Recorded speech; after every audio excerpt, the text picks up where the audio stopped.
ही बघू शकता गंगाखेड डेपोची गाडी आहे. गंगाखेड डेपोची गाडी आहे ही बघू शकता. सांगा साहेब कोणत्या डेपोची गाडी आहे? फक्त कोणत्या डेपोची गाडी सांगा. त्या गाडीमधून धूर किती फेकायला अक्षरशः वाहन दिसायला का? गाडीचं धूर बघायला ते प्रदूषण. सर मी डेपो जाऊन कळवतो सर. हा ते कळव. मग ते तुमचं काम आहे. तुम्ही कसं काय गाडी बाहेर काढली डेपोतून? सर धूर मारा विषय नाही तो, विषय नाही तो, विषय येत नाहीये. तुम्ही डेपोच्या बाहेर गाडी कसं काय काढली ती? त्या डेपोत गाडी घाला आणि तुम्ही दुरुस्ती करून घ्या. यात माझं चुकायला का सर्वसामान्य नागरिक म्हणून? मी सर एचएम साहेबाला समक्ष जाऊन माझं जर चुकत असेल तर तुम्ही माझ्यावर कारवाई करा.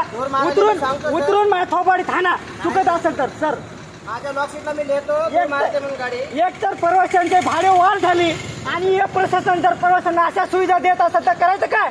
सर मी एचएम साहेबाला सांगतो धूर मारते म्हणून गाडी. इथं काम केल्याशिवाय रस्त्यावर पाठवू नका असं सांगतो. अहो एवढं दूर ते टप्पर सुद्धा काळा पडले दादा. जर इथून 10 माणसं गोळा केलं ते बस काय होईल देतं माहिती का? हा आमची तक्रार आहे म्हणून आम्हाला तुमच्याबद्दल काहीच राग नाही. तुम्ही एक प्रशासनाचे सेवक आहात. तुमच्याबद्दल माझ्या मनात कोणतीच राग नाही, कोणतीच राग नाही. पण प्रशासन हे डेपोवाल्याचं काम आहे चेक करून ते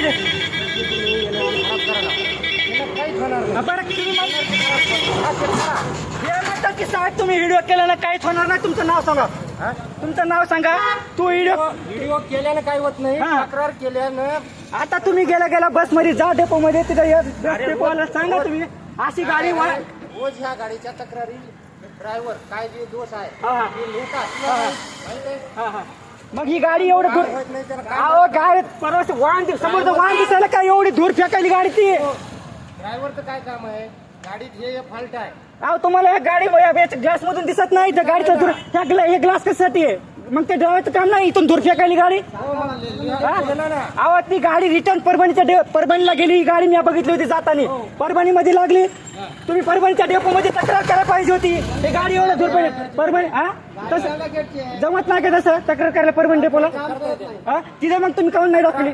तक्रार रोजच आहे या ड्रायव्हरची या गाडीची. एक तर परवाची भाडे वाढ झाली आणि हे शासन मला तुमच्याबद्दल तुम्ही शासनाचे सेवक आहात दादा. तुम्ही आपलेच मानतात. मला तुमच्याबद्दल अजिबात रोष नाही. पण या शासनावर रोष आहे म्हणून मी हा लाईव्ह केला. तुम्ही डेपोमध्ये आमच्या साहेबांशी जरा बोला की बाबा या गाडी ठीक आहे. माझ्या गाडी नंबर वगैरे घेतलाय त्या साहेबाला तर डेपो मॅनेजर मी बोलतो.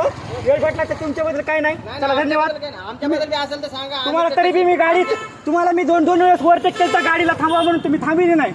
मी कोकणी फाट्यावर गाडी नाही थांबवत. ओके काय हरकत नाही. जाऊ तुम्ही ऐकून घेतलंय काय विषय नाही. डेपोत येऊन मी मॅनेजरला बोलतो. चला धन्यवाद. जय महाराष्ट्र. फक्त तेवढं व्यवस्थित करून घ्या. काय झाले?